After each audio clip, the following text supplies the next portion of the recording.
हरे कृष्णा। हरे कृष्णा। समस्त भक्तों को हम हार्दिक स्वागत करते हैं आज का कार्यक्रम में। तो आज हमारा टॉपिक है ऑपरेशन सिंदूर।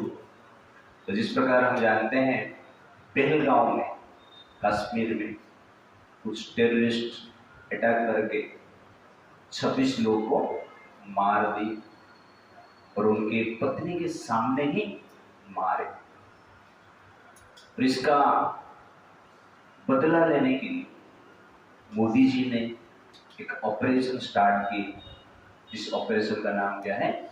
ऑपरेशन सिंदूर। तो सिंदूर क्यों रखे? क्योंकि भारत का परंपरा में विवाह के पश्चात स्त्रियां सिंदूर धारण करते हैं। सिंदूर जो है सुंदरता की प्रतीक है। सुंदर से सिंदूर है। जो भी विवाहिता स्त्री सिंदूर ग्रहण करती है तो स्त्री और सुंदर हो जाती है। इसलिए सिंदूर सुंदरता के प्रतीक है। और उसके साथ साथ सिंदूर जो है कलर में लाल है। तो सिंदूर ब्लड को रेफर करता है। जब वो विवाह होता है पति पत्नी के मांगे भरते हैं, सिंदूर से भरते हैं, ये लाल कलर से भरते हैं। इसका अर्थ यह है कि आप मेरे लिए मेरा ब्लड है। पुरुष के लिए स्त्री क्या है? उसका रक्त है। स्त्री के लिए पुरुष उसकी रक्त है।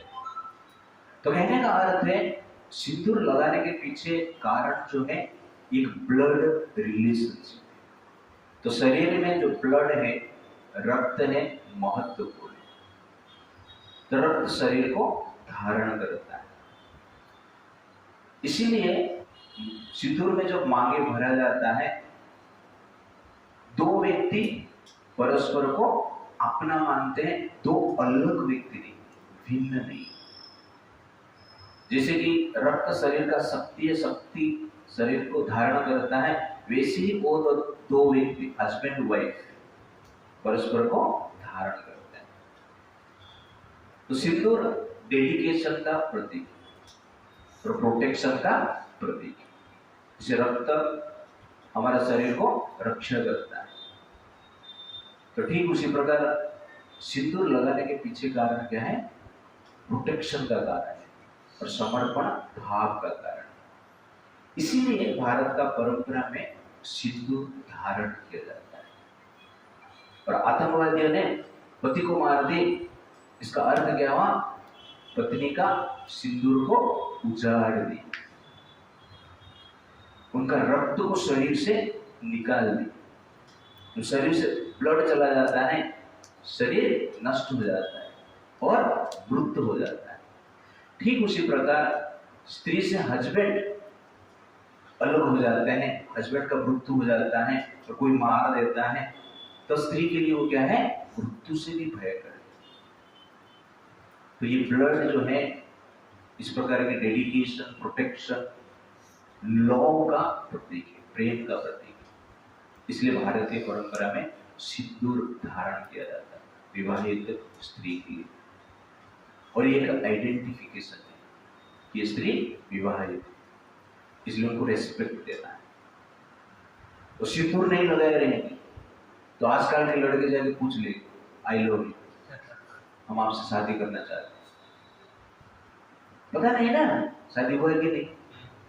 तो सिंदूर लगा लिए है तो आप आई लव यू बोल नहीं सकते, हम आपसे शादी करना बोल नहीं सकते। क्यों? सिंदूर लगाए हैं। तो इसीलिए एक प्रोटेक्शन भी है, आइडेंटिफिकेशन भी है और समर्पण भावना है, डेडिकेशन है। इसीलिए भारतीय परंपरा में सिंदूर को यूज किया जाता है। और मोदी जी ने इसलिए इमोशनल नाम रखे हैं, सब नारियों को सम्मान देने के। तो ऑपरेशन सिंदूर के बाद कितने आतंकवादी मरे, कितने पाकिस्तान का सोल्जर मरे नहीं मरे अलग बात है। मुझे तो ऐसा लग रहा है जो सिंदूर नहीं लगा रहे थे वो लगाना शुरू कर देंगे। It's like that. इसलिए आप लोग हमारा परंपरा बचा के रखने के प्रयास करना चाहिए। तो भगवान ने ये परंपरा बनाई। माता सीता सिंदूर लगाई, रुक्मिणी माता सिंदूर लगाई। इसलिए कृष्ण का परंपरा को बचा के रखना भी धर्म स्थापना है, धर्म संस्थापना है। इसलिए ये परंपरा को हमें रखना चाहिए। Sindoor, sindoor means sign of a married women, sign of love and faith towards one's husband. Sindoor means sign of reminding oneself as a married woman। ये भी डेली सिंदूर लगाते हैं ना, स्त्री डेली सिंदूर लगाते हैं तो उसको याद होती है कि मैं शादी किया है, मेरी पति है। ये प्रैक्टिस है। तो ये प्रैक्टिस से पति को रिमेम्बरेंस होता है, ध्यान करते, याद करते तो प्रेम बढ़ता है। इसलिए प्रैक्टिस की आवश्यकता है। साइंटिफिक डेली लगाते रहता है और एक गर्व रहता है कि मैं शादीशुदा हूँ और ये मेरे पति है। तो ये भाव की बात है, प्रेम की बात है। Sign of protection of husband. तो स्त्री जब सिंदूर लगाती है एक प्रकार की स्त्री भी प्रार्थना करती है कि मेरा पति का रक्षा हो। It's like that. इसलिए सिंदूर महत्वपूर्ण है। तो ऑपरेशन सिंदूर में मैं आपको बताऊंगा पावर ऑफ राज। एक राजा का पावर है। तो जिस प्रकार हम जानते हैं हिरण्यकशिपु तपस्या के अपना टो पे खड़े रहे मंदार पर्वत में जाकर 100 सेलेस्टियल ईयर, देवताओं की 100 साल तपस्या की। इतना साल तपस्या करने के पश्चात उसका शरीर को चींटी खा ली, कीड़े खा ली, शरीर में केवल हड्डी है, हड्डी में प्राण धारण करके वो तपस्या, केवल हड्डी, प्राण है उसमें और कंसंट्रेशन ब्रह्मा जी के ऊपर है। और हड्डी तो है और हड्डी के ऊपर चींटियों का बिल भी बन गया। इस प्रकार घोर तपस्या की और ब्रह्मा जी तपस्या में संतुष्ट होकर हिरण्यकशिपु को मिलने के लिए आते। 4 साल में इधर उधर देखते हैं, दिख नहीं रहा क्योंकि बिल बन गया। बाद में को पता चलता है बिल की दिक्कत। तो कमंडलों से दिव्य जल छिटकाते हैं तो तुरंत ही बिल से एक दिव्य शरीर निकलता है और वो शरीर पूर्ण रूप से स्वस्थ है और बल से परिपूर्ण हो जाता है। और ब्रह्मा जी को देखकर हिरण्यकशिपु ब्रह्मा जी को प्रार्थना करता है। तो हिरण्यकशिपु ब्रह्मा जी को देखकर प्रार्थना करता है। क्या करता है? मेरे बीच में त्वामेव काल अनिमिष जनानां आयुर्लवादि अवयवैः क्षणोषि कुतस्थात्मा परमाष्टि अजो महान् त्वां जीवलोकस्य च जीव आत्मा। तो हिरण्यकशिपु प्रार्थना करता है, O my Lord, your lordship is eternally awake, seeing everything that happens. At eternal time, you reduce the duration of life for all living entities through your different parts, such as moments, seconds, minutes, and hours. Nonetheless, you are unchanged, resting in one place as the Supreme Soul, Witness and Supreme Lord, the birthless, all-pervading Controller, who is the cause of all life or all living things. तो हिरण्यकशिपु ब्रह्मा जी को प्रार्थना करते क्या बोलता है कि आप eternal, सनातन, परमात्मा, भगवान हो, कंट्रोलर हो, आपके अधीन में सब कुछ है, आप ही आयु प्रदान करते हैं, आप सब देवताओं के देवता हैं, सर्वशक्तिमान हैं, भगवान है, गुणगान करता है। इसको इस्लाम में कहते हैं अल्तकिया। हिरण्यकश्यप को ब्रह्मा जी का गुणगान करता है, कहता है कि आप सुप्रीम, लेकिन मन में क्या है, स्वयं को सुप्रीम बनता है, लेकिन स्वयं के मन में सुप्रीम बनना है, लेकिन कहते हैं आप भगवान, इच्छा क्या है, स्वयं को भगवान बनाना है, आप पावरफुल हो, नियंत्रक हो, लेकिन इच्छा क्या है, स्वयं को नियंत्रक बनना है। और ये प्रार्थना करके हिरण्यकश्यप को वर मांगता है कि मुझे ऐसा वर दीजिए कि मैं जल में, स्थल में, आकाश में मेरा मृत्यु नहीं होगा, दिन में नहीं होगा, रात में भी नहीं होगा, घर के बाहर नहीं होगा, घर के भीतर भी नहीं होगा, अस्त्र शस्त्र आप जितने भी जीव निर्माण किए हैं, कोई भी जीव से मेरा मृत्यु नहीं होगा।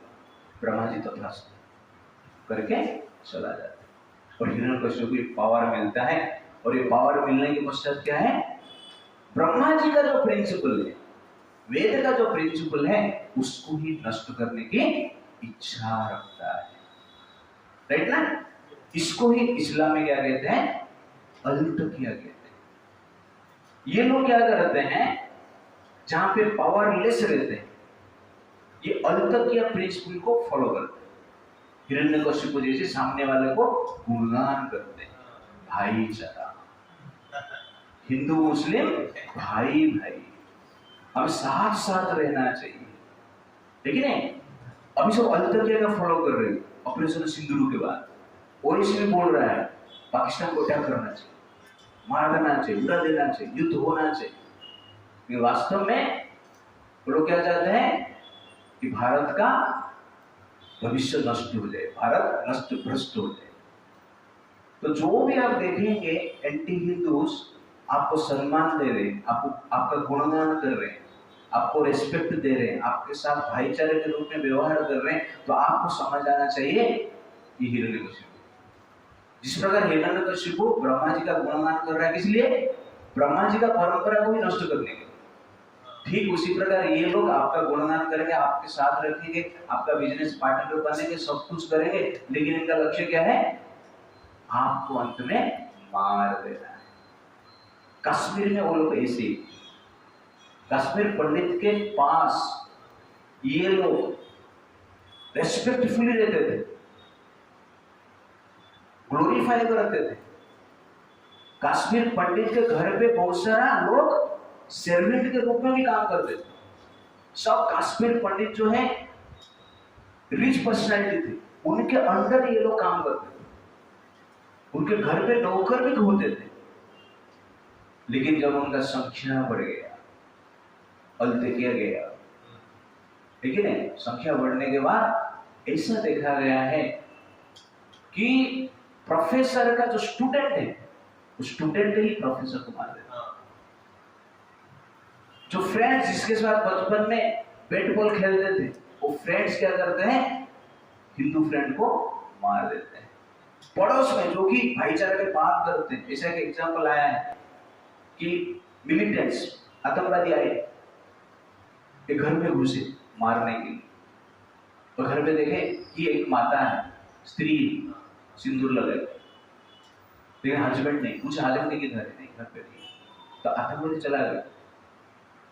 उसके बाद पड़ोस वाली आतंकवादी को बुलाए, तो हस्बैंड घर पे, कहाँ पे, छत के ऊपर एक राइस का बॉक्स है, उसके भीतर छुपा है।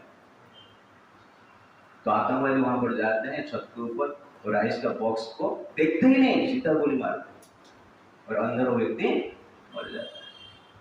तो ये हिरण्यकश्यप का मेंटालिटी। जब पावरलेस रहते हैं, ब्रह्मा जी का गुणगान करें, पावर मिल गया, ब्रह्मा को मारने के लिए थे, विष्णु को मारने के लिए थे, वैदिक कल्चर को नष्ट करने के लिए थे। इसलिए हमारा क्लैरिटी होना चाहिए, क्योंकि जो गाय को मारकर खा सकता है, गाय हमारा माता है, और जो गाय को मारकर खा रहे हैं वो आपका भ्राता कैसे बनेगा? गाय आपका माता है और गाय को मार के खाने वाला भ्राता कैसे होगा? इम्पॉसिबल है। लेकिन हम देख रहे हैं वो लोग पूरा क्लियर, उनको कहां पर अल्ट क्या करना है और कहां पर ऑल आउट करना है क्लियरली पता है। लेकिन हम ये चीज समझते नहीं, भाईचारे के नाम पे ये कार्य करते हैं, ये सबसे बड़ा प्रॉब्लम है। इसलिए कभी भी आपका मां का किलर आपका भाई नहीं हो सकता है। और कुरान में क्लियरली लिखा गया है जो अल्लाह को नहीं मानता है वो काफिर है, उनको मार दो, तड़पा तड़पा के मारो। उनको जो आप मारेंगे तो आपका जन्नत गारंटी, 72 हूरे गारंटी। आप जितना ज्यादा मरेंगे उतना मजा जन्नत में मिलेगा। इस प्रकार जनरली ट्रेन किया जाता है और उसके हिसाब से कार्य करते और तड़पा के मारते। तो यहां पर जब वो अटैक हुआ पहलगांव में, वो लड़कियों से बोले, स्त्रियों से बोले कि हमें भी मारो। तो आतंकवादी क्या बोल रहे हैं? नहीं नहीं, आप मर जाएंगे तो रोएगा वो, पेन देना, जिंदा रख के पेन देना। तो इस प्रकार ये लोग कार्य करते हैं। भारत का इंडिपेंडेंट के टाइम पे 1947 जो पाकिस्तान का हिंदू भारत में आए, कुछ आगे 10 लाख से ज्यादा हिंदू को काट कर मार दिया गया, ट्रेन में सर काट कर भेजा गया। फर्स्ट इंडिपेंडेंट गिफ्ट पाकिस्तान से भारत के। बच्चे को भी मार दिया गया, स्त्रियों का सर काट कर भेजा गया, अनेक स्त्रियों को रेप किया गया। इस प्रकार का सिचुएशन 1971 युद्ध में। जनरली आप अभी वो सोच रहे हो कि ये लोग पेंट खोल के चेक करके मारे, खतरा हुआ ही नहीं। ये नया चीज नहीं है। 1971 जो वार हुआ उससे पहले पाकिस्तान का सोल्जर्स बांग्लादेश में घुसकर स्त्रियों को रेप किए, मर्डर किए, धन संपत्ति लूटे, मारे, और जो चेक कर करके मार रहे। 1971 परंपरा पहले से ही चल रही। आप अभी बोल रहे धर्म पूछ के मारा इसलिए हमें धर्म बता के मार, ऐसा नहीं है। आप हिंदू है इसलिए वो आपको मार रहे, सिंपल, और कुछ। इसलिए क्लैरिटी हमारे पास होना चाहिए। और बांग्लादेश 5 लाख से ज्यादा हिंदू को मार दिया गया, लाखों हिंदुओं को रेप किया गया, और इंदिरा गांधी ने अपना आर्मी भेजकर पाकिस्तान के साथ लड़ाई की। अपना आर्मी में बहुत सारे लोग मरे, सोल्जर्स मरे, युद्ध हमने जीत लिया, बांग्लादेश को मुक्त किया। लेकिन भारत भी मिला है, उसको इंडिपेंडेंट कंट्री रखा, हमने बांग्लादेश बनाया। आज क्या हुआ? तुमने 1971 में एक आतंकवादी को बनाया था, आज क्या कर रहे हो लोग? सेम बांग्लादेश में हिंदुओं को मार दिया। आपने देखा है, राइट ना? क्या मिला आपको? आपका सोल्जर, आपका गोली बारूद, आपका लोग मरे, और हिंदुओं को ही अत्याचार कर रहे थे, इसलिए मुस्लिम को अत्याचार कर रहे थे। और अंत में क्या हो रहा है? आप युद्ध किए, कुछ नहीं लाया। मतलब क्या है? अपने फार्मिंग किया, खेती किया, कल्टीवेशन हुआ, फल आया, तो आप छोड़ दिया, दूसरे को दे दिया। दिस इज लॉजिकल नहीं, ये टाइम पास। ये हमारा मेंटेलिटी, ऐसा होना नहीं चाहिए। इसलिए क्लैरिटी के साथ आपका शत्रु कौन है, मित्र कौन है, जानना आवश्यकता है। सेकंड पॉइंट, तपस्या फॉर मॉडर्न एज। तो यहां पर देखेंगे आप, हिरण्यकश्यप तपस्या कर रहा है, किस लिए? पावर के। ओके, पावर उसको किस लिए चाहिए? कंट्रोल करने, एंजॉयमेंट करने, अपना मन का विचार को स्थापित करने के। तो जो राक्षस होते हैं वो लोग तपस्या करते हैं, किस लिए? अधर्म को स्थापित करने के लिए। तपस्या से पावर मिलता है, जो तपस्या नहीं करता है उसको पावर नहीं मिलता है। आप राक्षस हो, आप देवता, आप मनुष्य, आप बुरा आदमी हो, अच्छा आदमी हो, आप तपस्या करेंगे तो शक्ति मिलेगी। जो राक्षस तपस्या करते हैं, शक्ति प्राप्त करते हैं, तो कृष्ण का विचारधारा को नष्ट करने की प्रयास करते हैं, वेद को नष्ट करने की प्रयास करते हैं। इस संसार में राक्षस अधिक तपस्या करते हैं। राक्षस तपस्या करते हैं अधर्म को स्थापित करने के लिए। ठीक उसी प्रकार जो डिवोटीज है उनको भी तपस्या करना चाहिए धर्म को स्थापित करने के लिए। अधर्म को स्थापित करने के लिए पावर की आवश्यकता है, वैसे धर्म को स्थापित करने के लिए पावर की आवश्यकता है। कुछ भी आपको एस्टैब्लिश करना है, धर्म या अधर्म, उसके लिए क्या चाहिए? पावर चाहिए। इसलिए इस संसार में राक्षस पावर के पीछे है, इसलिए अधर्म को स्थापित करने के लिए। वैसे ही डिवोटी भी पावर के पीछे होना चाहिए, इसलिए धर्म को स्थापित करना। मोदी जी क्या कर रहे हैं? अभी पावरफुल है ना, इसलिए ऑपरेशन सिंदूर चल रहा है। क्यों? कि एक प्रकार की डिवोटेड व्यक्ति जो राम कृष्ण का संस्कृति को मानने वाला है, हृदय से पालन करने वाला है, इसीलिए वो व्यक्ति आज क्या कर रहे हैं? पावरफुल है, वो पावर को यूज कर रहे हैं धर्म का स्थापना करने के लिए। ये वार भारत पाकिस्तान के बीच में नहीं है, ये वार धर्म अधर्म के बीच में। आपको लग रहा है ये भारत पाकिस्तान का वार है, वास्तव में क्या है? धर्म और अधर्म का वार है।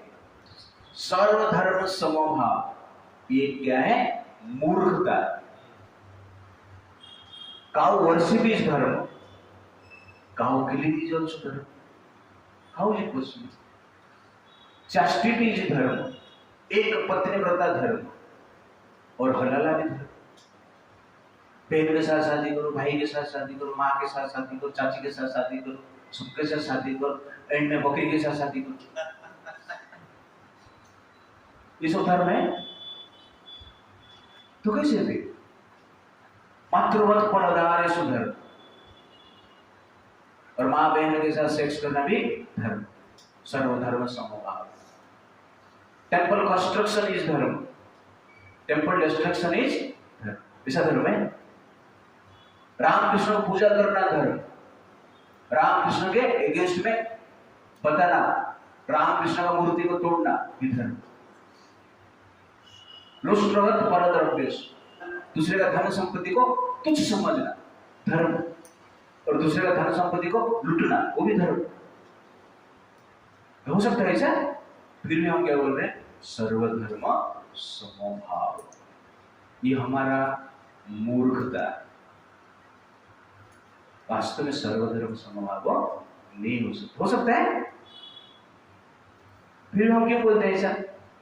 वो लोग जानते हैं काफिर है,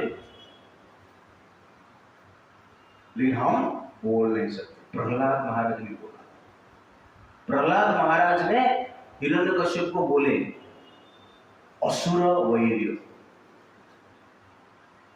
यू आर प्योर अनअलर्ड डिमन। अपने पिताजी को बोलते, हे पिताजी आप नंबर 1 राक्षस है, आप सुप्रीम नहीं है, विष्णु सुप्रीम है। आप बनने जाइए, विष्णु का सेवा कीजिए। भय नहीं है उसका हिरण्यकश्यप को सामने बोलने के लिए, लेकिन हमारा भय सर्वधर्म समभाव। प्रहलाद बोल रहा था उधर, पिताजी सर्वधर्म समभाव नहीं, तड़पा या मारने की प्रयास किया हिरण्यकश्यप को, फिर भी प्रहलाद डरे नहीं। 5 साल का बच्चा हिरण्यकश्यप को भयभीत कर दिया। तो डेयरिंग होना चाहिए। प्रहलाद धर्म का प्रतीक है, भक्त है, और हिरण्यकश्यप अभक्त है, अधर्म है। प्रहलाद धर्म है। तो हमें सीखना चाहिए, जानना चाहिए कि एग्जैक्टली धर्म को धर्म बोलना सीखिए, अधर्म को अधर्म बोलना सीखिए। हम बोलने के लिए डरते हैं, तो मोदी जी फाइटिंग कैसे करेंगे? मारेंगे कैसे? आसान है क्या? इसीलिए ये विचारधारा में छोड़ना है सर्वधर्म समभाव। वेद प्रणीत धर्म अधर्म तद विपर्य। वेद में जो लिखा गया है वो धर्म है, उसके विरुद्ध में जो कुछ है वो क्या है? अधर्म है। इसलिए सर्वधर्म समभाव नहीं हो सकता है। स्टूल भी सेम और रसगुल्ला भी सेम, तो खाओ फिर, खा पाएंगे नहीं। बटर का पानी भी सेम और दूध भी सेम, सर्व लिक्विड समूह ऐसा है नहीं। वैसे कैसे? काउ किलिंग इज धर्म एंड काउ वर्शिप इज धर्म, चैस्टिटी इज धर्म एंड हलाल इज धर्म, टेंपल कंस्ट्रक्शन इज धर्म, टेंपल डिस्ट्रक्शन इज धर्म। हो सकता है ऐसा? नहीं हो सकता है। तो कहने का अर्थ है कि क्लैरिटी के साथ हमें रहना आवश्यकता है। Do not make any relationship with the demons. Prahlad ने पिताजी को मरवा दिए क्योंकि पिताजी का साथ ले रहे। That is Prahlad. ठीक उसी प्रकार हमें प्रहलाद जी से कार्य करना है। तो हिरण्यकश्यप पावर के लिए काम किया, इसलिए पावर क्या करता है? डिमोन्स जो पावर प्राप्त करते हैं अधर्म को स्थापित करते हैं, और डिवोटी जो पावर प्राप्त करते हैं धर्म को स्थापित करते हैं। ये स्ट्रगल है सबसे। कितने बार धर्म स्थापित हुआ, कितनी बार अधर्म स्थापित हुआ। डिमोन का काम है अधर्म को स्थापन करना, डिवोटी का काम है अधर्म को नष्ट करके धर्म को स्थापन करना। ये प्रोसेस से चलता रहेगा, इसका कुछ एंड नहीं। बट धर्म स्थापन करने के लिए, अधर्म स्थापन करने के लिए क्या चाहिए? पावर चाहिए। और आजकल पावर किसमें है? नंबर में। इसमें है नंबर में। इसीलिए धर्म प्रैक्टिस करना तपस्या है आजकल के समाज में, और बच्चे पैदा करना तपस्या है। हिरण्यकश्यप ने तपस्या किया, एक पैर पे खड़ा रहकर, टो पे खड़ा रहकर 100 साल तपस्या किया। गर्मी को सहन किया, ठंडी को सहन किया, और वर्षा को सहन किया, भूख को सहन किया, सब कुछ सहन किया। पावर मिला, मिलने के बाद क्या किया? ब्राह्मण को मारा, गाय को मारा, यज्ञ को बंद कर दिया। और आजकल एंटी हिंदू जो हिरण्यकश्यप जो वही काम कर रहे, ब्राह्मण को मार रहे, गाय को मार रहे, यज्ञ बंद कर दी। हिरण्यकश्यप ने क्या किया? अपने एजुकेशनल इंस्टीट्यूशन में वेद पढ़ाना बंद कर दिया, भागवत पढ़ाना बंद कर दिया, गीता पढ़ाना बंद कर दिया, रामायण महाभारत बंद कर दिया। क्या स्टार्ट किया? कुरान स्टार्ट कर दिया। हाँ वही है और कुछ नहीं। डिमोनियक नेचर और क्रूरल नेचर कुछ अलग नहीं है, सही है। वैसे आजकल एजुकेशनल सिस्टम में नहीं है रामायण, नहीं है महाभारत, नहीं है गीता, वेद शास्त्र नहीं है, सेम है। इसलिए पावर चाहिए। प्रहलाद महाराज जो पावर में आए, हिरण्यकश्यप को जितने भी इंस्टीट्यूशन था उधर क्या स्टार्ट किया? हरे कृष्ण स्टार्ट कर दिया, गीता स्टार्ट कर दी, रामायण स्टार्ट कर दिया। पढ़े थे बचपन में, जो स्कूल में जाते थे बच्चे लोगों को प्रीचिंग करना भी स्टार्ट किया। बाल संस्कार केंद्र प्रहलाद महाराज ने स्टार्ट की। स्कूल में फ्रेंड्स को लेके, छोटे बच्चे, 5 साल का लड़का बाल संस्कार केंद्र खोला है। आपका एज कितना है एक्चुअली? हाँ 18 हो गई। 18 साल का लड़का, कितना साल लेट हो गया बाल संस्कार? 13 साल लेट कर गया। तो बाल संस्कार इज वेरी वेरी इंपॉर्टेंट। कौमारत आचरित प्रज्ञा धर्मान भागवत। बालक अवस्था से ही गीता भागवतम का स्टडी करना चाहिए। तो प्रहलाद महाराज को पावर मिला गया ये धर्म को स्थापित, कृष्ण का प्रचार प्रसार किया। हिरण्यकश्यप को पावर मिला क्या कि अधर्म का स्थापित किया। तो आजकल पावर किसमें है? नंबर। बच्चा पैदा करना आज का तपस्या है। हिरण्यकश्यप ने तपस्या किया, शक्ति मिला। संतान उत्पन्न करना उसको मेंटेन करना, उसको एजुकेटेड करना, उसको धार्मिक बनाना, उसको जॉब देना तपस्या है। हिरण्यकशिपु को तपस्या का पावर मिला। वे जो संतान पैदा करेंगे, उसको मेंटेन करेंगे, उसका पालन पोषण करेंगे, उसको अच्छा शिक्षा देंगे, धार्मिक शिक्षा देंगे, पिता माता के लिए तपस्या है, लेकिन आगे जाके क्या करेगा वो? प्रहलाद बनेगा, धर्म का स्थापित करेगा। आज का शक्ति नंबर में, आज का शक्ति बाहुबल में नहीं, जिसका नंबर वो पावर। पाकिस्तान कैसे बन गया? नंबर नहीं। अफगानिस्तान कैसे बन गया? नंबर नहीं। बांग्लादेश कैसे बन गया? नंबर नहीं। कश्मीर कैसे बन गया? नंबर नहीं। तो कभी आंख खुलेगा हमारा? नंबर बढ़ाओ, ये तपस्या है। प्रभु जी बच्चे को कैसे मेंटेन करें, जॉब कैसे मिलेगा, खाना पीना कैसे मिलेगा? अरे उनका अल्लाह ताला खाना पीना देता है, तुम्हारा राम कृष्ण खाना पीना नहीं दे पाएगा। तो ये दुर्भाग्य है। वो लोग तपस्या कर रहे हैं, हिरण्यकशिपु तपस्या कर रहे हैं आजकल। वो पॉइंट में बता रहा हूं, आजकल हिरण्यकशिपु तपस्या कर रहे हैं, 4 शादी कर रहे हैं, 50 बच्चा पैदा कर रहे हैं। माँ को पेन होता है ना, उनका भी मेंटेन करना पेन बोले ना। हाँ, तपस्या करेंगे तो हिरण्यकशिपु पावर मिलेगा ना, मिल रहा है उनको पावर। और वो पावर को लेकर क्या कर रहे हैं? अधर्म को स्थापित कर रहे हैं। और हम तपस्या नहीं कर रहे, हिम्मत से तपस्या कर रहे हैं। तो आजकल कलयुग का तपस्या क्या है? संतान पैदा करना, बच्चा पैदा करना। 4 बच्चे सबसे अच्छे, 4 बच्चे सबसे अच्छे। बच्चे करो 4, संसार से हो जाओ पार। बच्चे करो 4, संसार से हो जाओ पार। तो कहने का अर्थ है नंबर में पावर है। आप बोलो मेरा बच्चा बड़े होके साइंटिस्ट बनेगा, एक ही बच्चा उसको साइंटिस्ट बनाओ, क्या बनेगा? साइंटिस्ट बन के क्या बनाएगा? मिसाइल्स बनेगा। लेकिन मिसाइल यूज कौन करेगा? प्रहलाद मिसाइल बनेगा, यूज हिरण्यकशिपु करेगा। और हिरण्यकशिपु करके क्या करेगा? प्रहलाद को मारेगा। मिसाइल जो बनाया है उसको ही मार देगा। ये बुद्धिमत्ता है। मेरा बच्चा आईएएस ऑफिसर बनेगा, आईपीएस ऑफिसर बनेगा, लेकिन उनके हिरण्यकशिपु तो प्राइम मिनिस्टर बनेगा। तुम उसके पीछे जाके सर क्या करना है? ये इंटेलिजेंस है? नहीं। जिसका नंबर उसका कंट्रोल है, उसके पास हर प्रकार की बिजनेस रहेगा, आपके पास कुछ नहीं रहेगा। कश्मीर में ऐसे हुआ, बांग्लादेश में ऐसे हुआ। आप एक बच्चा पैदा करके रखते हो, बाद में संख्या बढ़ेगी, कंट्रोल लेते हैं, आपको मारते हैं, आपके सामने अपना परिवार को नष्ट करते हैं, अपना बेटी को, बहन को, स्त्री को रेप करते हैं।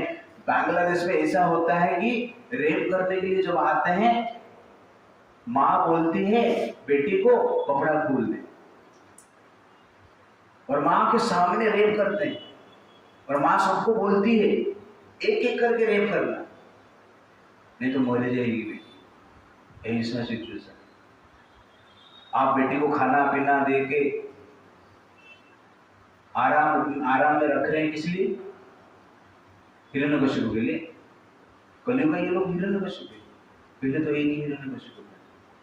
अब हिरण्यकशिपु दिल्ली भारत में मोर देन 60,000 से ज्यादा पैदा हो रहे हैं हिरण्यकशिपु। तो ये क्लैरिटी के साथ हमें रहना चाहिए। पावर किसमें है? नंबर में। इसलिए 4 बच्चे सबसे अच्छे, ये फॉर्मूला याद करो। मैं 4 ही बोल रहा हूं, ज्यादा भी कर सकते, कुछ प्रॉब्लम नहीं। तो कहने का अर्थ है कि करोड़पति भी हम दो हमारे दो, करोड़पति भी हम दो हमारे दो। Where is the logic? Logic किधर है? इसमें कुछ लॉजिक है नहीं। ठीक है, आपका फाइनेंशियल प्रॉब्लम है, आप दो करके चुप हो गए, चलेगा।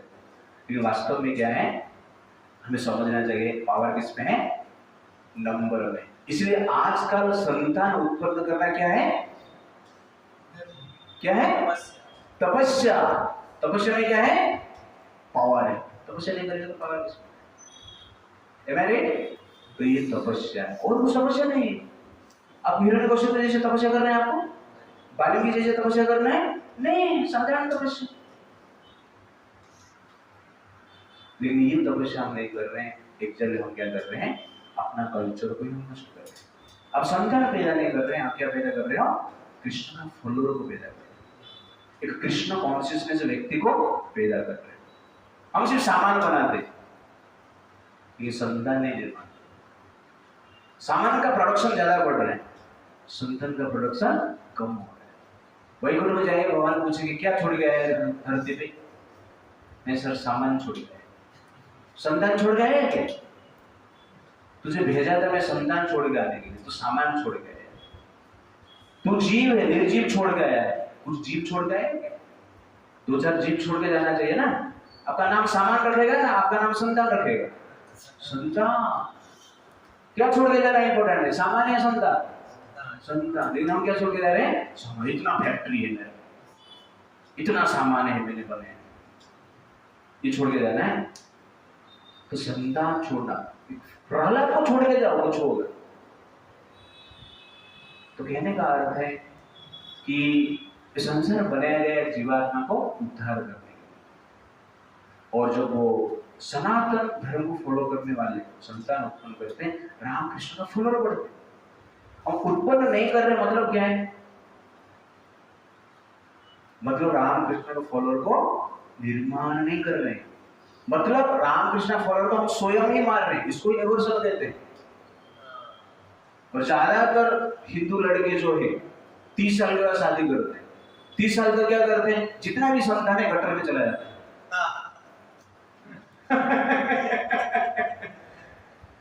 हंसो मत, जितना भी संतान कहां में चला जाता है, गटर में चला जाता है, बाथरूम में चला जाता है, नल्ले में चला जाता है, नालायक बन जाते हैं।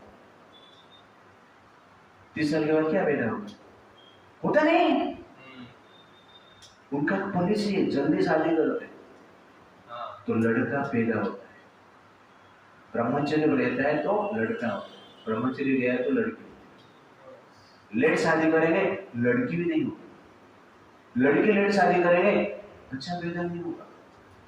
इसलिए 18 साल के बाद तुरंत शादी कर देना चाहिए लड़की को। लेट शादी हुआ तो बच्चा पैदा नहीं हुआ, पैदा होगा तो फाड़ के निकलेगा, पेट फाड़ के, सीजरिंग। हिरण्यकश्यप का पेट नर्सिंग देने फाड़े थे।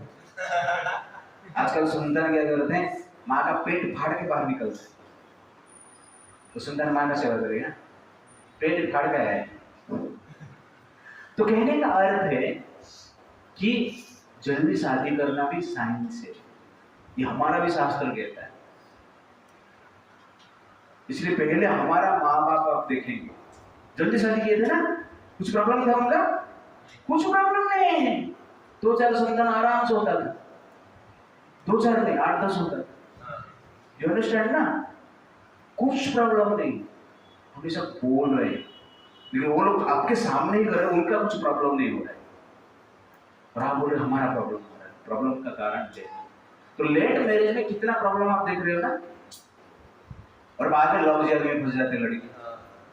अभी न्यूज आया है, इस्कॉन का एक लड़की नाला चोपड़ा, अपना एक डिवोटी जो प्रीचिंग के लिए जा रहा है जीवीस, वही कांग्रेगेशन से एक लड़की को मुस्लिम के साथ भाग गई। हाँ, बुर्का पहन के घूम रही है। उस पिता माता को इतना शर्म आया, घर बार सब बेचकर नाला चोपड़ा छोड़कर वृंदावन में जाकर सेटल हो गया। शादी जल्दी नहीं करेगा तो इसी होगा, मुस्लिम के साथ भागेगा ना, तुम तो हिंदू है, 30 साल के बाद शादी करेगा, लड़की क्या करेगी, तुम तो 30 साल के बाद शादी करेगा ना, तो लड़की क्या करेगी, भाग जाएगी, जिधर माल मिल रहा है उधर जाएगी जल्दी, इधर शादी करते हैं फटाफट। तो ये भी लॉजिकल है, तो हमें क्लैरिटी रखना चाहिए। तो अब घर पे जाके मत बोलना कि शादी मेरा कर दो। बट ये भी रियलिटी है। हिंदू लड़कियां मुस्लिम के साथ भागने का ये एक कारण है, क्योंकि लड़का रेडी है, तुम लोग रेडी नहीं हो, तुम्हारे पास क्यों आएंगे लोग। ये भी है, जो एक पैदा किया ना तुमने, दो पैदा किया ना, वो भी जा रहे उधर हिरण्य को शो पार्टी। तो ये चेकमेट है। तो ये क्लैरिटी के साथ हमें जीना है और अपना संस्कृति को बचाने के लिए प्रयास करना है। इसे तपस्या क्या है कलयुग में? संतान उत्पन्न करना, उनको मेंटेन करना, उनको एजुकेट करना, उनको धर्म का शिक्षा देना, ये तपस्या है। और पावर किस लिए चाहिए? कंट्रोल के लिए चाहिए। तो डिमोन्स पावर लेते हैं, कंट्रोल करते हैं, अपना मनोधर्म को स्थापित करते हैं, और डिवोटी पावर लेते हैं, कंट्रोल करते हैं, अपना कृष्ण का धर्म को स्थापित करते हैं। इसलिए हमको पावर चाहिए। आतंकवादी कौन है? पाप हो गए। ये 6 एक्टिविटी जो करता है वो आतंकवादी। Poison giver, a for attack with weapons, मारने के जो प्रयास करते हैं। ए फॉर अग्नि अटैक, आग से अटैक करना, attack with fire, plundering riches, O for occupy land, K for kidnapping wife। आजकल के जो हिरण्यकश्यप है ये सब कर रहे हैं ना, विष दे रहे हैं। विष दे रहे मतलब थूक के दे रहे हैं सब्जी में, यू अंडरस्टैंड ना। उनका मार्केट में जो भी माल मिलता है वो थूकते रहेंगे, यूरिन भी करते रहेंगे, कुछ भी करेंगे नहीं, हम उसको खा रहे हैं, पॉइजन है। Attack with weapon, Pahalgam terrorist murder, लेकिन हत्या कर रहे हैं ना। Attack with fire, Murshidabad, Bangladesh, घर जलाते हैं ना। हाँ, प्लंडरिंग रिचेस, चोरी करते हैं, दुकान बाजार से सामान लूट लेते हैं। ऑक्युपाई लैंड, वक्फ, और के फॉर किडनैपिंग, बलात्कार करते, किडनैप करते, लव जेल करते, हो गया ना पाप। ओके, दैट इज एक्चुअली क्या है? टेररिस्ट। ये कार्य आजकल के हिरण्यकश्यप कर रहे हैं। ये भी प्रॉब्लम है। वो लोग ज्यादा बच्चा पैदा कर रहे हैं, आप पैसा बचाने के चक्कर में एक बच्चा पैदा कर रहे हैं, बाकी पैसा पहले से रखते हो, उसका टैक्स भरते हो, कमाते हो टैक्स भरते हो, वो टैक्स लेके गवर्नमेंट उनको देता है, उनका बच्चा पैदा करने के लिए पैसा देता है गवर्नमेंट, उसके बाद उसका पालन पोषण के लिए देता है, शादी करने के लिए भी दे रहा है, स्कूल कॉलेज के लिए भी दे रहा है, IAS IPS बनने के लिए भी दे रहा है, घर भी बना के दे रहा है, सब कुछ दे रहा है इसका टैक्स में। तो हम क्या कर रहे हैं? तपस्या किस लिए कर रहे हैं? To empower Hiranyakashyap.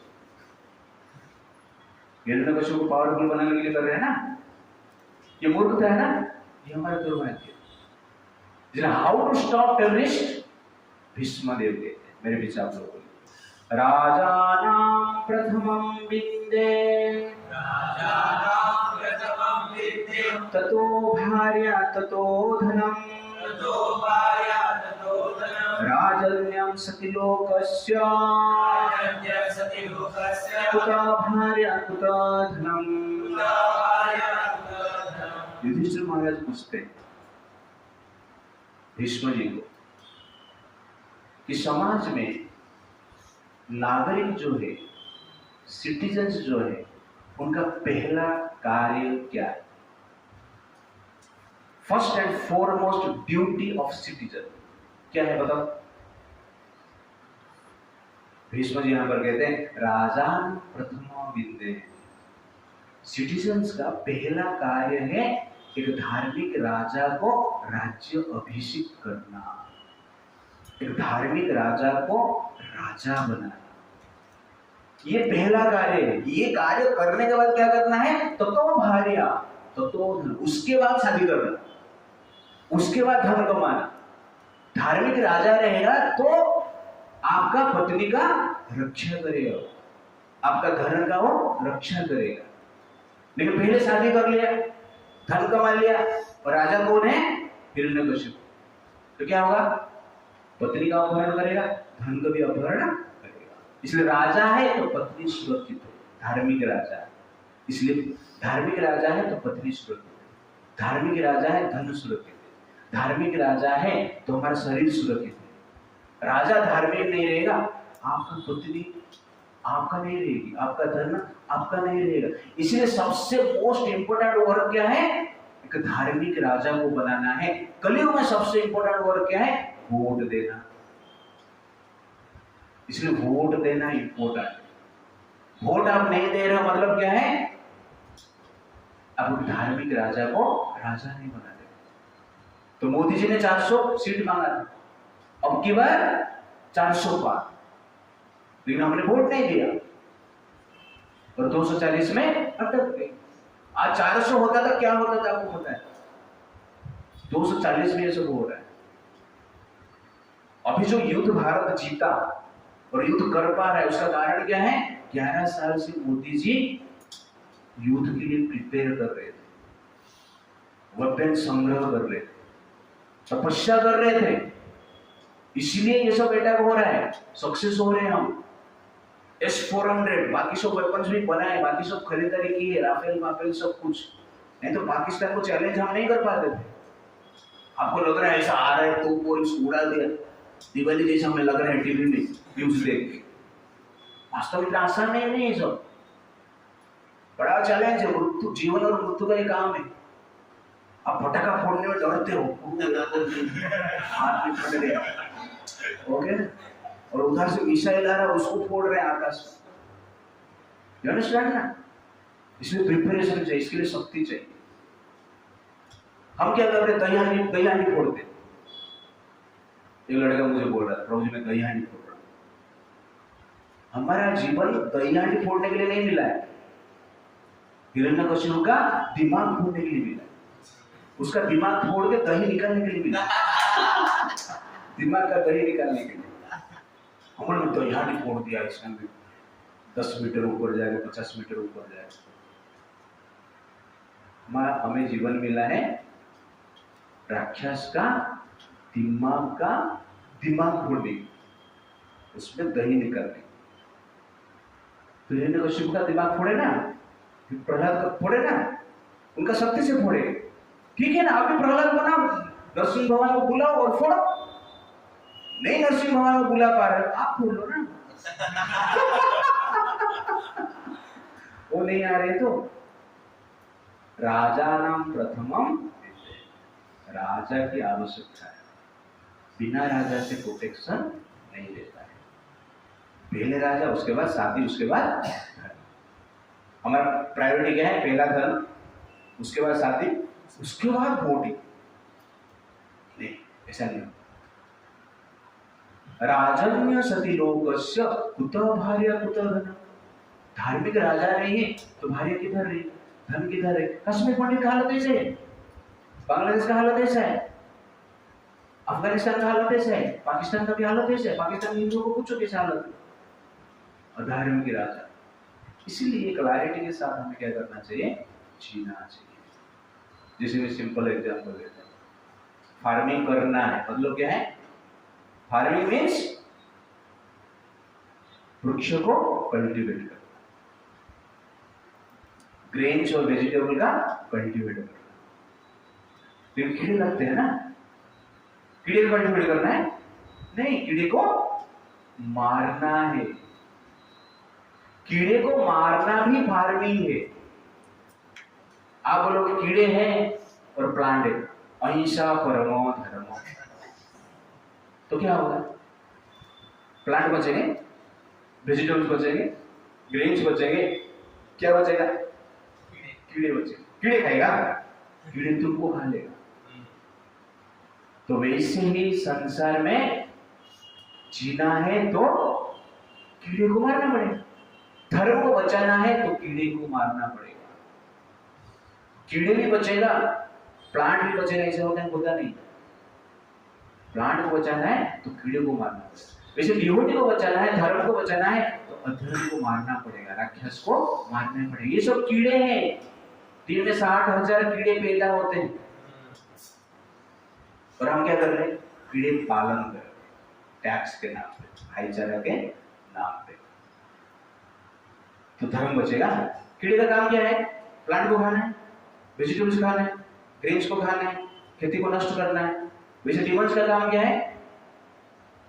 धर्म को नष्ट करना है, रामकृष्ण को नष्ट करना है, रामकृष्ण का कल्चर को नष्ट करना है, वेद को नष्ट करना है, और हम कीड़े पालन में लगे। माइनॉरिटी अपीचमेंट, माइनॉरिटी को फैसिलिटी। तो कहने का अर्थ है कि एक धार्मिक राजा होना अत्यंत आवश्यकता है। धार्मिक मतलब killing insects and healing plants. Ruling मतलब killing demons and healing devotees. इसीलिए धार्मिक में एसेंशियल हो जाता है कीड़े को मारने के लिए। यदा यदा धर्मस्य ग्लानिर्भवति अभ्युत्थानम् अधर्मस्य तदात्मनं सदा। क्या करते भगवान पैदा हो गए? परित्राणाय साधूनां विनाशाय च दुष्कृताः। पेड़ को बचाओ, कीड़े को मारो, और कुछ नहीं। तो ये फॉर्मूला की आवश्यकता। ये कौन करेगा? राजा करेगा। ओके ना? तो प्लांट बच रहा है तो जीवन बच रहा है, तो वैसे ही धर्म बच रहा है और डिवोटी बच रहे हैं, तो राम कृष्ण का परिचय रहेगा, शांति रहेगा समाज में। विष्णु जी कहते हैं आपके पास भोग करने के लिए समस्त प्रकार की सामग्री है, स्पर्श का भोग, गंध का भोग, स्वाद का भोग, सब कुछ है, लेकिन आपका राजा ठीक नहीं, अधार्मिक। अब वो कर पाएंगे नहीं। आपके पास सब रहेगा, लेकिन गुंडे, लुटेरे, डाकू, चोर, ये सब घर पे आके तांडव करेंगे, रेप करेंगे, मर्डर करेंगे, आपको मारेंगे, लूटेंगे। ये सब संपत्ति के साथ खुश रह सकते हैं? नहीं। बांग्लादेश में कोई हिंदू खुश नहीं हो सकता है। क्यों नहीं हो सकता? अराजकता है। वो कहते गर्मी हो रहा है तो आपके पास एसी है, आपके पास जल है, ठंडी हो रहा है आपके पास हीटर है, लेकिन ये सब होते हुए भी आपके राज्य में चोर है, डाकू है, लुटेरे है, टेररिस्ट है। इसमें मजा आएगा? इसमें सोया रहेगा आराम से, टेररिस्ट जाके मार के चला जाएगा। तुमको नहीं मारा तो पति को मार देगा, तुम ऐसे में बैठ के रोएगा, इसी का सुख मिलेगा? तो संसार में कोई भी सुख का सुख ले नहीं सकते जब राजा ठीक नहीं है। इसलिए राजा अत्यंत इंपोर्टेंट है। राजा है तो धर्म है, राजा है तो सुख है, राजा नहीं है तो धर्म नहीं है, सुख नहीं। राजा मतलब धार्मिक राजा। इसलिए भगवान कृष्ण ने युधिष्ठिर महाराज को राजा बनाने के लिए 166 करोड़ लोगों को मार दिया। क्यों मार दिया? राजा इंपोर्टेंट है। राजा रहेगा तो धर्म रहेगा, राजा रहेगा तो आप भोग कर पाएंगे, नहीं तो भोग नहीं कर पाएंगे। इसलिए शांति पर्व में ये चीज एस्टैब्लिश कर रहे हैं कि राजा इज वेरी वेरी इंपोर्टेंट। राजा ना प्रथमम बिंदे। राजा, धार्मिक राजा को सर्वप्रथम चूज करना चाहिए, ये हमारा सर्वश्रेष्ठ कार्य है। इसलिए वोट देना इंपोर्टेंट है। Don't go for dating, go for voting. You understand ना? उस दिन इधर उधर जाकर टाइम पास मत करो, इधर भी रहेंगे तो वोट देना इंपोर्टेंट है। और राजा किसके द्वारा धर्म स्थापित करता है? दंड नीति के द्वारा करता है। कालवा कारणम राज्ञा, राजा वा काल कारणम, इति संशयमाभूत्, राजा कालस्य कारणम। सुंदर चीज बोल, कालवा कारणम राज्ञा। युधिष्ठिर महाराज कहते हैं, युधिष्ठिर महाराज आप ऐसा मत सोचे कि राजा का कारण काल है या काल के कारण राजा है। आप ये संशय में मत रहिए कि राजा का कारण काल होता है या काल का कारण राजा बनता है। ये संशय में मत रहिए। इति संशय मत कीजिए, डाउट में मत रहिए। तो फिर क्या है? राजा कालस्य कारण। इस संसार में काल किसके ऊपर डिपेंड करता है? राजा के ऊपर डिपेंड करता है। राजा काल के ऊपर डिपेंड नहीं करता। संसार का सिचुएशन किसके ऊपर डिपेंड करता है? राजा के ऊपर डिपेंड करता है। समय राजा को प्रभावित नहीं करता है, समय राजा के अनुसार बनता है। आज जो समय आप देख रहे हो ना, अटैक कर रहा है भारत पाकिस्तान को, दे धनाधन कर रहा है 4 दिन से। किसके कारण? काल के कारण, राजा के कारण। पहले भी राजा थे, आतंकवादी अटैक होता था, इससे भी बहुत आतंकवादी अटैक होता था, कुछ ऐसा होता था नहीं। तो काल का कारण कौन है? राजा है या राजा काल का कारण है? राजा काल का। आज का समय ऐसा है, भारत घर में घुसकर मरता है, ऐसा बोलते हैं ना मोदी जी। कैसे? राजा है। पहले आतंकवादी घर में घुसकर मारते थे, अभी भारत घुसकर मार रहा है। कैसे? का राजा कालस्य कारण। समाज का सिचुएशन राजा के ऊपर डिपेंड करता है। इसलिए राजा धार्मिक रहेगा तो समाज क्या रहेगा? धार्मिक। राजा अधार्मिक रहेगा तो समाज क्या होगा? खेती किसके ऊपर डिपेंड करता है? फार्मर के ऊपर डिपेंड करता है।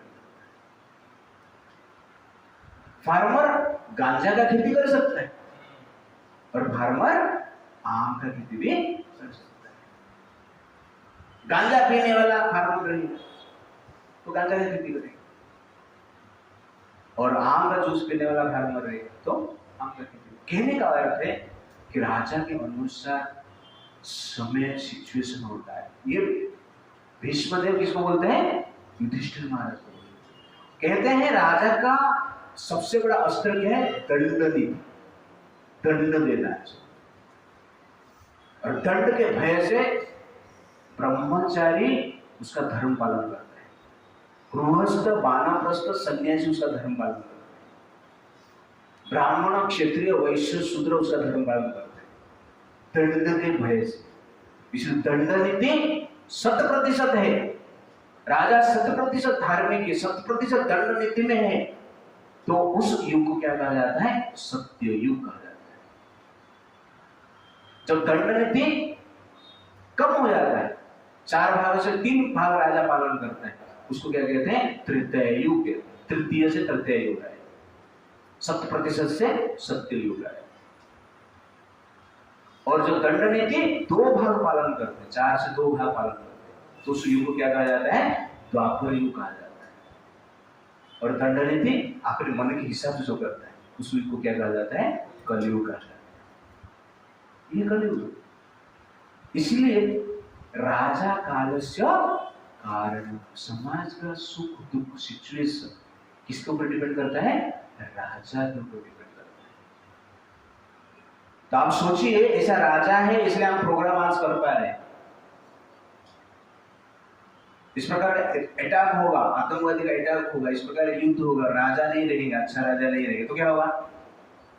पाकिस्तान ये घर पे घुसकर, आज भी पाकिस्तान घर पे घुसकर, भारत में घुसकर क्या करता था? रेप करता था, मर्डर करता था, लूटता था, किडनैप करता था। हो सकता है वो लोग वैसे ही कर रहे ना राक्षस। तो राजा कितना इंपोर्टेंट आप सोच रहे हो ना? आप बोलते रहोगे, सोचते रहोगे सैनिक लोग क्या करते हैं, बैठ के उधर पास रहते हैं। आज इंपोर्टेंट पता चल रहा है कि सोल्जर्स कितना इंपोर्टेंट है, कितना आवश्यकता है। इसलिए प्रथमम विन्दन्ते राजा, राजा नाम प्रथमम विन्दन्ते। पहला कार्य क्या है?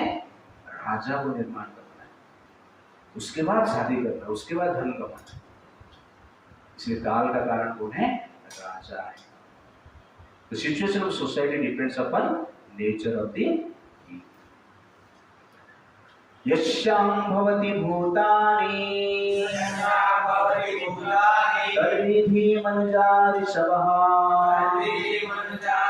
एषैव परो धर्मः यद् राजा दण्डनीतिमान्। तो यहाँ पर कहते हैं कि राजा जो है संसार में सबको धारण करके रखता है। राजा का परम कार्य क्या है? ऐसा एव परधर्म यद राजा दंड नीतिमान। राजा का परधर्म क्या है? सर्वश्रेष्ठ धर्म क्या है? दंड देना। दंड देंगे नहीं तो प्रजा पालन, प्रजा धर्म को फॉलो नहीं करते, दंड के भय से फॉलो करते। दुबई में जाते हैं ना लोग, किधर भी थूक नहीं सकता है। भारत वाले दुबई में जाते किधर भी नहीं थूक, और दुबई से फ्लाइट निकल के भारत में आते हैं तो एयरपोर्ट में थूक के आते हैं। सेम भारतीय भी दुबई में थूकता है और भारत में हर जगह पे थूकता है। क्यों? भय, दंड है ना, तो दंड आपको क्या करता है? कंट्रोल करता है। इसलिए दंड नीति वेरी वेरी इंपॉर्टेंट। युधिष्ठिर महाराज कहते हैं घोड़े को लगाम से कंट्रोल किया जाता है, हाथी को अंकुश से कंट्रोल किया जाता है, ठीक उसी प्रकार समाज को राजा से कंट्रोल किया जाता है। घोड़े को लगाम नहीं देंगे तो क्या करेगा? इधर उधर भागेगा ना, कंट्रोल करेगा नहीं। हाथी को अंकुश में कंट्रोल नहीं करेगा, वो क्या करेगा? अपने जैसे काम करेगा ना। तो हाथी और घोड़ा का एग्जाम्पल क्यों दिया गया? पावरफुल। वैसे मनुष्य पावरफुल, उसको वेद का नियम के अनुसार कंट्रोल नहीं करेंगे तो क्या बन जाएगा? वो हिरण्यकशिपु बन जाएगा, और मॉडर्न हिरण्यकशिपु बन जाएगा, एंटी सनातनी बन जाएगा, एंटी वैदिक बन जाएगा, राक्षस बन जाएगा। इसलिए दंड नीति व्यक्ति को क्या बनाता है? धार्मिक बनाता है। घोड़े कंट्रोल में कैसे रहते हैं? लगाम के कारण। हाथी कंट्रोल में कैसे रहते हैं? अंकुश के कारण। मनुष्य वेद को क्यों फॉलो करता है? दंड नीति के कारण। ऐसे खाली छोड़ देंगे तो क्या होगा? हलाल अंडरस्टैंड? पाप करे। आप लोग गाय का मांस नहीं खा रहे जैसे हिंदू, क्यों? पाप, दंड नीति। अंडरस्टैंड? अभी सुने हैं, सुन के पड़े हुए हैं, इसलिए नहीं खा रहे। लेकिन दंड को भय नहीं है, दंड नीति ही नहीं है, तो क्या करें? लोग खा रहे हैं ना। तो दंड नीति कैसे कंट्रोल करते हैं पता चल रहा है ना? तो इसलिए भीष्मदेव कहते हैं युधिष्ठिर महाराज को, ये दंड नीति सर्वश्रेष्ठ है। एष एव परो धर्मा यद राजा रक्षति प्रजा भूतानां हि यथा धर्मा रक्षाणां परमो दया। तो भूतानां हि यथा धर्म रक्षाणां परमो दया। रक्षा ही सर्वश्रेष्ठ दया है। जहां पर रक्षा नहीं, सुरक्षा नहीं, यहां पर दया नहीं है। इसलिए दंड देना भी क्या है? दया है। अब यहां पर दंड नहीं देंगे तो प्रॉब्लम है, लोग अधार्मिक बन जाएंगे। इसलिए दंड देके धार्मिक रखना आवश्यकता है। इसलिए इसको क्या कहा जाता है? दंड नीति कहा जाता है। दंड मतलब लकड़ी देखा ना आपने, उसको दंड बोलते। क्यों बोलते दंड? वो सीधा रहता है, ठीक है ना। दंड नीति मतलब लोगों को जो नीति सीधा रखना है उसको क्या कहते हैं? दंड नीति कहते हैं।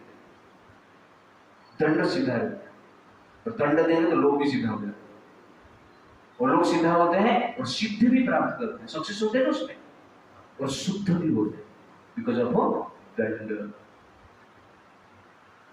आप लोग स्टूडेंट हो सब, है ना? किसको एग्जाम देने की इच्छा है? किसको? अभी रिजल्ट आया ना सबका, अच्छा मार्क्स लाए सब लोग, तो सबको हम कांग्रेचुलेशन करेंगे। एक बार हरे कृष्णा महामंत्र बोलेंगे, हरे कृष्णा कृष्णा कृष्णा हरे हरे, हरे राम राम राम हरे। तो यहाँ पर हमारे 12th में विठल प्रभु, वेदर्श प्रभु, आविष्कार, सुदीप, यश, और कौन है? हाँ, राज प्रभु, और कौन है? हाँ, प्रवीण प्रभु। तो सब लोगों ने अच्छा मार्क्स रख के उनके हिसाब से ओके पास हुए और कांग्रेचुलेट करते हैं। लेकिन परीक्षा किस लिए आपने दिया? भय के कारण, दंड। पढ़ाई किस लिए आपने किया? दंड के कारण। दंड नहीं रहेगा, भय नहीं रहेगा, पढ़ाई करेगा, परीक्षा ही नहीं रहेगा, पढ़ाई करेगा नहीं। इसलिए दंड क्या करता है, लोगों को सीधा रखता है, शुद्ध रखता है, सीधा रास्ता में रखता है। इसलिए दंड शब्द यूज किया जाता है, क्योंकि सीधा रहता है और सबको सीधा बनाता है। और दंड नहीं रहेगा तो क्या होगा, सीधा बनेंगे सब लोग टेढ़े बन जाएंगे। इसलिए दंड नीति आवश्यकता है, और दंड सर्वश्रेष्ठ दया है। ब्रह्म वृक्ष रक्षमाणो मधु हेम च वर्षति रक्षमाणः सततम् अश्रु पापं च वर्षति। तो भीष्मदेव ब्राह्मण और क्षत्रिय में जनरली क्या करते हैं, थोड़ा कंपेयर करते हैं। वो कहते हैं ब्रह्म वृक्ष रक्षमान, जब वो क्षत्रिय ब्राह्मण रूपी वृक्ष को रक्षा करेंगे, मधु हेम च वर्षति, संसार में मधु और स्वर्ण का वर्षा, कहने का अर्थ है शांति और सौहार्द रहेगा, प्रॉस्पेरिटी पीस रहेगी। रक्षामानः सततम अश्रु पापम च वर्षति, और ब्राह्मण का रक्षा नहीं हो रहा है, क्षत्रिय ब्राह्मण का रक्षा नहीं कर रहे हैं, तो क्या होगा, पाप वर्षा होगा। क्षत्रिय मतलब दंड, ब्राह्मण मतलब पेड़, रातमज मतलब कीड़े। ओके ना, क्षत्रिय क्या करते हैं, कीड़े को मारते हैं, तो पेड़ रक्षा होता है, और पेड़ से फल आता है, वो फल खा के संसार में लोग जीते हैं। इसलिए ब्राह्मण मतलब धर्म को रक्षा करता, वेद को रक्षा करता, संस्कृति को रक्षा करता। कौन करेगा रक्षा, शूद्र करेंगे, वैश्य करेंगे, कौन करेगा, ब्राह्मण क्षत्रिय करेगा। इसलिए क्षत्रिय का अत्यंत आवश्यकता है, राजा का अत्यंत आवश्यकता है। अभी मोदी नहीं होते तो क्या होता था,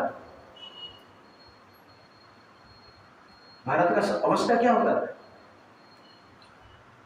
सब लोग दाढ़ी रख के घूमते थे, टोपी पहन के घूमते थे। कलमा प्रैक्टिस करना पड़ेगा और खतरा भी करना पड़ेगा। You understand the point? हाँ, imagine for our situation. इसलिए राजा is very very important. Voting is very very important. Therefore, don't go after dating. Go after voting. आजकल लड़के सब डेटिंग के पीछे भाग रहे हैं, तो आपको क्या करना है, वोटिंग के पीछे भागना है। अंकित समझ रहे हैं ना? तुम्हारा एज हुआ नहीं। तो ब्राह्मण का रक्षा नहीं करेंगे तो पाप बढ़ जाता है। एक सुंदर पॉइंट विष्णु देते हैं, ये पाप अग्नि से, जिस प्रकार एक अग्नि घर पे, एक घर में लगता है, एक घर को जला देता है, लेकिन वो अग्नि बढ़ते बढ़ते पूरे गांव को जला देता है। ठीक उसी प्रकार एक पापी बढ़ते बढ़ते पूरा दुनिया को पापी बना देता है। अग्नि घर पे लग गया, उसको बुझाएंगे नहीं तो अग्नि बढ़ के पूरा गांव को जला देगा। वैसे ही एक पापी संसार में जिंदा है, मतलब और पापी हो जाएंगे। अग्नि का प्रभाव जैसे स्प्रेड होता है, हीट स्प्रेड होता है, उसका जो प्रभाव स्प्रेड होता है, पापी का विचार भी वैसे ही स्प्रेड हो रहा है। आजकल वैसे हो रहा है। एक पापी पैदा हुआ था अरब में आग लगा था एक कोने में, और आग बढ़ते बढ़ते कहां तक आ गया, अभी पूरा दुनिया में आग लग गया, सब लोग पापी बन गए। एक घर पे आग लगा था ना, लेकिन बाकी घर अच्छे थे ना, आग लग गया ना। क्यों आग लग गया वो बाकी घर पे? बाकी घर लोग देख रहे हैं, उसका घर पे आग लगा। हम लोग आराम से बैठे रहे, बस उसका घर पे आग लगा। वो आग आपके पास आएगा। आग जैसे स्प्रेड होता है, हीट जैसे स्प्रेड होता है, पापियों का विचार भी ऐसे स्प्रेड होता है। इसलिए पापी के साथ रहेंगे तो पाप का विचार आपके भीतर रहेगा। जैसे कि आग के साथ रहेगा तो लाइट, आग के साथ रहेंगे तो हीट आपके भीतर रहेगा और आग आपको जला भी देगा। इसलिए शास्त्र कहते हैं पापी के साथ मत रहो और पापी को जिंदा भी मत रहो। क्षत्रिय का काम क्या है? पापी को मारना। कीड़े रहते ना, कीड़े खाया हुआ फल खाएंगे हम तो क्या होगा? वो कीड़े का नेचर आएगा ना भीतर। कीड़े के द्वारा आधा खाया हुआ और उसको काट के हम खाएंगे तो रोगी हो जाएगा ना। हाँ, वैसे ही पापी व्यक्ति का विचार स्प्रेड होता रहता है और मन को इफेक्ट करता है, इसलिए पापी को मार देना ही चाहिए, तब जाके पाप से बच पाएंगे। और एक एग्जाम्पल वो देते हैं, उसमें एक स्टोरी बताते हैं कश्यप मुनि और पुरुरवा के। तो उसमें पुरुरवा पूछते हैं कि संसार में पुण्यात्मा भी रहते हैं, पापात्मा भी रहते हैं, पापी मरना चाहिए ना, पापी का भी वध होना चाहिए कर्म के अनुसार, पुण्यात्मा का वध कैसे हो जाता है? वो पाप तो किए नहीं। तो ये चीज को रेफ्यूट करने के लिए कश्यप मुनि कहते हैं कि सूखे लकड़ी के बीच में गीले लकड़ी भी रहेगा, तो सूखे लकड़ी के साथ गीला लकड़ी भी जल के राख हो जाता है, ऐसा है ना? वैसे पापियों के बीच में पुण्यात्मा भी रहेगा, पापियों के प्रभाव से पुण्यात्मा का भी वध हो जाता है। इसलिए पापियों के बीच में रहना ही, पापी को रखना ही नहीं। इसलिए भगवान ने 66 करोड़ लोगों को मार दिया, इसलिए धर्म को स्थापित करने के लिए, गीले लकड़ी को बचाने के लिए। इसलिए पाप और पापी और पुण्यात्मा एक साथ नहीं रह सकते। एक साथ रहेंगे तो क्या होगा? पुण्यात्मा पापी बन जाएगा। इसको ही आजकल कन्वर्जन कहते हैं, और कुछ नहीं। अब प्रभु कन्वर्जन हो रहा है, हो रहा है क्यों? क्योंकि पापी आत्मा साथ है। इसलिए भगवान ने क्या किया? स्वर्ग ऊपर रखा, पाताल नीचे रखा, पापी लोग को नीचे रखा और पुण्य लोग को स्वर्ग में रखा। अंडरस्टैंड ना? इतना दूर में कितना रखा? बीच में धरती रखा। ये लोग इतना डिस्टेंस रखा, नहीं तो डिस्टेंस चला जाता तो कहने का अर्थ है पाप से दूर रहेंगे तुम बच पाएंगे, आग से दूर रहेंगे तो बच पाएंगे, नहीं तो आग आपको चला देगा। और जहां पर आग लगे उसको नष्ट करना चाहिए, बुझाना चाहिए। That is the last point.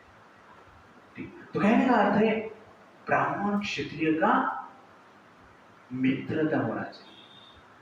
तो भीष्म जी कहते हैं संसार का उन्नति ब्राह्मण क्षत्रिय का मित्रता से होता है। ब्राह्मण और क्षत्रिय दोनों शत्रु हो गए तो संसार का पतन निश्चित है।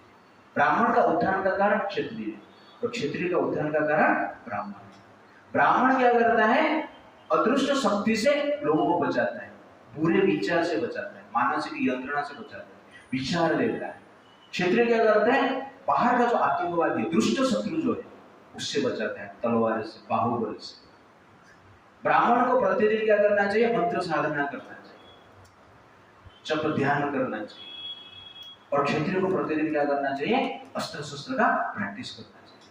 ब्राह्मण अंदर का जो पापी है, पाप है, अनर्थ है, नेगेटिविटी, उसको नष्ट करता है, और क्षत्रिय क्या करता है? बाहर का जो आतंकवादी को नष्ट करता है। ये दोनों मिलकर संसार में धर्म को स्थापित करते हैं। ये दोनों की आवश्यकता है। इसलिए ब्राह्मण क्षत्रिय का मित्रता होना अत्यंत आवश्यकता है, क्योंकि ये दोनों क्या है? परिपूरक है, इंटरडिपेंडेंट है। तो ब्राह्मण मतलब धर्म, क्षत्रिय मतलब शक्ति। तो धर्म और शक्ति एक साथ रहना चाहिए। धर्म शक्ति अलग हो जाएंगे तो शक्ति आतंकवादी बन जाएगा, और धर्म नष्ट हो जाएगा। इसीलिए धर्म और शक्ति को एक साथ रखना चाहिए। That is Prahlad and Narsinghdev, धर्म और शक्ति। धर्म कौन है? प्रहलाद। शक्ति कौन है? नरसिंहदेव भगवान। ओके ना? ये साथ में होना चाहिए। तो शक्ति धर्म को रक्षा करता है और शक्ति धर्म का प्रसार करता है। शक्ति नहीं है तो धर्म को हिरण्यकशिपु काट देगा, मार देगा। इसलिए शक्ति आवश्यकता है धर्म को रक्षा करने के लिए। आप कहेंगे शक्ति नहीं चाहिए, केवल धर्म चाहिए, रहेगा ही नहीं धर्म। ये दोनों का अलग नहीं कर सकते। तो we need Brahmin, we need Kshatriya for the protection of the society. Operation Sindoor, तो मोदी जी ने कार्य किए हैं किस लिए? धर्म का रक्षा करने के लिए, सिंदूर का रक्षा करने के लिए, सिंदूर का संस्कृति को रक्षा करने के लिए, सनातन धर्म का रक्षा करने। तुमने धर्म पूछ के मारा था, हमने धर्म बता के मार रहे। It's like that, Krishna Krishna Krishna Krishna Hare Hare, Hare Ram Ram Ram Hare. This is actually power of raj. राजा का कितना पावर पता चला ना? मुझे वेरी वेरी, इसलिए हमें पावरफुल बनना है, बड़ा कुछ करने की इच्छा करना है। आप लोग खाना पीना मिल जाएगा बस, ये साधु का काम है। साधु लोग ऐसा सोचना चाहिए, खाना पीना मिल जाएगा ठीक है। लेकिन जो संसार में गृहस्थ है उनको बड़ा कुछ सोचना चाहिए। That is the point. आप कुछ उल्टा अलग सुन रहे हो मेरे से। लेकिन चाहिए कि नहीं पावर? हाँ। इमेजिन आज मोदी नहीं होता था। मोदी क्यों नहीं होता मालूम है? कि 1925 में आरएसएस का स्थापित हुआ। वो चीज मुझे याद आया उस समय के मैं इस बीच में 4-5 को लेके डॉक्टर हेडगेवार शाखा बने, संघ बने, इसलिए सनातन धर्म का रक्षा करते। और उसका फल में कौन पैदा हुआ? मोदी पैदा हुआ। 100 साल के बाद फल आया और वही फल आज क्या कर रहा है? धर्म को बचा रहा है। तो मैं रिलेट कर रहा हूँ, 1925 को देख रहा हूँ और 2025 चल रहा है। 100 साल के बाद रिजल्ट मिल रहा है, लेकिन आवश्यकता है ना? हाँ।